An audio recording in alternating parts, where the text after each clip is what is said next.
देवी है बिटिया हमारी सत्य घटना पर आधारित एक लोक कथा।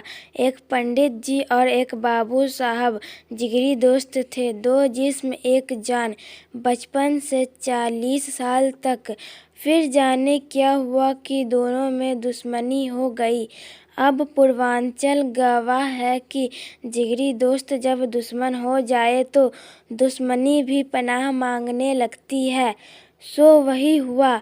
हर दूसरे दिन गोलियां चलना, लठैत तो छोड़िए ही, दोनों के बेटे तक दुश्मनी की आग का ईंधन बन गए। मगर दुश्मनी चलती रही। खैर ये होते हवाते बाबू साहब की बेटी की शादी का वक्त आ गया और पूर्वांचल इसका भी गवाह है कि दुश्मनी चाहे जितनी भी बड़ी हो, मगर बहन बेटियों की शादी ब्याह की बात आए तो बंदूकें खामोश हो जाती है, एकदम खामोश। और किसी ने यह परंपरा तोड़ी तो वो जिंदगी और पूरब दोनों की नज़र से गिर जाएगा। सो अब गांव में भी तत्कालिक ही सही सुकून आ गया था। और फिर बारात उतरी। बारात ठाकुरों की थी तो गोलियां दागती, आतिशबाजी करती, तवायफ के नाच के साथ परंपरा तब की थी। पंडित जी उस दिन अजब खामोश थे। तभी अचानक उनकी नाउन चहकती हुई पंडिताइन को बताई, भाभी बारात लौट रही है। सारी हेकड़ी निकल गई बाबू साहब की।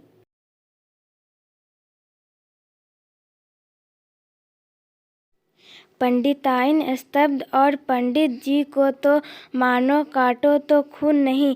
बहुत मरी आवाज में पूछा, क्या हुआ? नाउन ने बताया कि समधी ने दहेज में अचानक कार मांग लिया।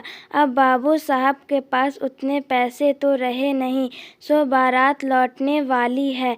पंडित जी उठे और दहाड़ पड़े, निकालो जीप, मतलब साफ। बाकी बचे बेटे लठैत, सब तैयार। 10 मिनट में पूरा अमला बाबू साहब के दरवाजे पर, कम से कम दर्जन भर दुनाली और 50 लाठियों के साथ। बाबू साहब को खबर लगी तो वो भागते हुए दरवाजे पर। इतना गिर गया पंडित, आज का ही दिन मिला तुम्हें?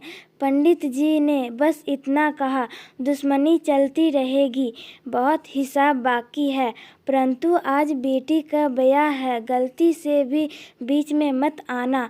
बाबू साहब चुपचाप पीछे हट गए। पंडित जी सीधा समधी के पास पहुँचे और उनके पांव छुए। बड़ी बात थी, पंडित लोग सामान्यतः पांव छूते नहीं। बोले, कार चाहिए आपको? पीछे खड़े कारिंदे ने सूटकेस थमा दिया। रस्म शुरू हुआ, शादी संपन्न हुई।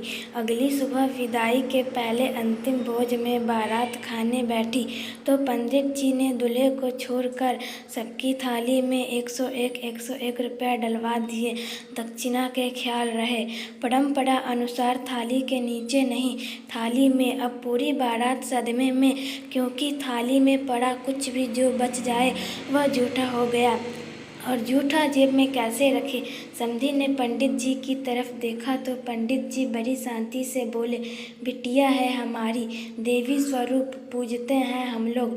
आप लोग बारात वापस ले जाने की बात करके अपमान कर दिए देवी का, इतना दंड तो बनता है। और समधी जी पलकों पर रही है यहाँ, जरा सा कष्ट हो गया तो दक्ष प्रजापति और बिटिया सती की कहानी सुने ही होंगे आप। समधी बिटिया की वजह से हैं, और हाँ, दुल्हा को दामाद होने के नाते नहीं छोड़ दिए, इसलिए छोड़ा क्योंकि अपने समाज में उसका हक ही कहाँ होता है कोई। खैर, बारात बिटिया यानी अपनी बहू लेकर गई। पंडित जी वापस अपने घर। बाबू साहब हाथ जोड़े तो पंडित जी बोले, दम निकल गया ठाकुर, वो बिटिया है, गोद में खिलाया है उसे, तू दुश्मन है, दुश्मनी चलती रहेगी। उम्मीद करती हूँ आप लोग को मेरी ये छोटी सी पेशकश पसंद आई होगी। इस कहानी पर आपकी क्या प्रतिक्रिया है हमें कमेंट करके जरूर बताइए। कहानी पसंद आई है तो लाइक और शेयर करना बिल्कुल ना भूलें। चैनल पर नया है तो चैनल को सब्सक्राइब जरूर कीजिए। कहानी सुनने के लिए बहुत बहुत धन्यवाद। जय हिंद, जय भारत।